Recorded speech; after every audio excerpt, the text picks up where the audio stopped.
Pohon tumbang ini terjadi setelah hujan dan angin kencang menerjang Kabupaten Maros. Akibatnya, akses kendaraan di Jalan Trans Sulawesi sempat mengalami lumpuh selama kurang lebih 30 menit lamanya. Akses jalan baru bisa dilalui setelah 16 personil dari Badan Penanggulangan Bencana Daerah Kabupaten Maros dibantu warga berjibaku memindahkan material pohon ke pinggir jalan. Tidak ada korban jiwa maupun luka, hanya saja sempat terjadi perlambatan arus lalu lintas sebelum akhirnya kembali bisa dilalui. Ya, kebetulan kita turunkan personil sebanyak 16 orang. 16 orang. Itu dibantu masyarakat juga, Pak? Iya, dibantu. Pak, tidak ada korban, Pak, dalam kejadian ini, Pak? Ya, alhamdulillah untuk korban jiwanya tidak ada, Pak. Tidak ada, ya.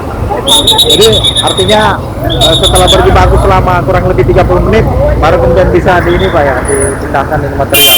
Oh iya, Pak. Pak, pemotongannya menggunakan apa sih ini, Pak? Ya, gergaji mesin sensor. Sensor, Pak. Ya.